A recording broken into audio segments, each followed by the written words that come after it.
सेन जी हों या भारतीय जनता पार्टी के और कोई नेता हो, अब वो कल्पनाओं में जीना चाहते हैं तो उनको मुबारक हो।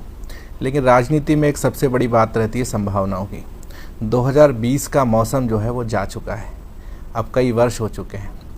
और जब से 2023 के बाद जीतू पटवारी जी और उमंग सिंघार जी ने नेतृत्व संभाला है मध्य प्रदेश कांग्रेस का, तो हम सबसे पहले छिंदवाड़ा का उपचुनाव देखते हैं, जहाँ पे कमलेश शाह जी बमुश्किल किस तरीके से जीते, ये तो हमारी बहन भी जानती हैं। उसके बाद बुधनी की हम बात करते हैं तो वो शिवराज जी जो पूरे देश में भारतीय जनता पार्टी का चेहरा है, उनकी 1.25 लाख की लीड को इन दोनों नेताओं के नेतृत्व में हमने 1.25 लाख से 12,000 पर लाकर छोड़ दिया। और तीसरा तो इतिहास रच गया था कि इनके कैबिनेट मंत्री को हार का मुंह देखना पड़ा था।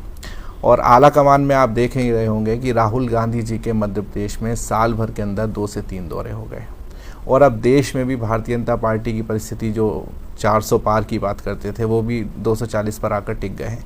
तो मुझे नहीं लगता कि किसी को भी अब भारतीय जनता पार्टी में संभावनाएं दिख रही हों। मध्य प्रदेश कांग्रेस जो है माननीय जीतू पटवारी जी के नेतृत्व में, उमंग सिंघार जी के नेतृत्व में और दिग्विजय सिंह जी और कमलनाथ जी के आशीर्वाद से बहुत सही गति की और अपने 2028 के मिशन की ओर आगे बढ़ रही है और कहीं कोई दिक्कत वाली बात नहीं है। आपने 3 विधायकों की बात करी तो हेमंत कटारे जी ने तो खुद ही स्पष्ट कर दिया सारी चीज़ें कि पिताजी से विरासत में मिली है। बीना विधायक का तो कहीं कोई संशय है नहीं, वो भारतीय जनता पार्टी में शामिल हो चुकी हैं। और जो तीसरी बात हुई है श्योपुर की, तो 15 दिन का समय दिया है, सुप्रीम कोर्ट में वो जाएंगे और उसके बाद देखते हैं क्या होगा। लेकिन ये बात बिल्कुल तय है कि 2020 का मौसम अब जा चुका है। अब जो भी कुछ है 2028 में मध्य प्रदेश में कांग्रेस की सरकार निश्चित तौर पे बनने जा रही है। और आप देख रहे होंगे कि जीतू पटवारी जी के नेतृत्व में आज देखिए कि कोई ऐसा हफ्ता नहीं जाता जब कोई एक जन आंदोलन ना होता हो। 1.5 लाख से ज़्यादा हमारे कांग्रेस कार्यकर्ताओं पर पूरे प्रदेश भर में मुकदमे दर्ज हैं। तो ये कहीं ना कहीं ये ऊर्जा जो है हमें इन नेताओं से मिल रही है और पूरी कांग्रेस जो है वो एकजुट है। समय का इंतज़ार करना चाहिए क्योंकि अभी तो जो खबरें आ रही हैं वो कैलाश विजयवर्गीय जी को लेकर भी ठीक नहीं है। कैबिनेट की बैठक में नहीं जा रहे हैं, अपने आप को उन्होंने एकदम एकांतवास में कर लिया था कुछ दिन पहले। और जबलपुर में अजय विश्नोई जी मुखर होते ही रहते हैं, रीवा में पटेल जी मुखर होते ही रहते हैं। कल गुना में जो है वहाँ के विधायक ने किस तरीके से बयान दिया है सरकार के खिलाफ, भ्रष्टाचार के खिलाफ, तो वहाँ की हालत भी ठीक नहीं है। तो मैं तो अपनी बहन से यही कहना चाहूँगा कि पंच से लेकर प्रधानमंत्री आपके हैं, 160 से ज़्यादा विधायक आपके हैं, सारे सांसद आपके हैं, तो हम तो अपनी चिंता कर लेंगे। लेकिन मध्य प्रदेश की जो मूलभूत समस्याएं हैं उन पे यदि सरकार ध्यान देगी तो बहुत अच्छा होगा।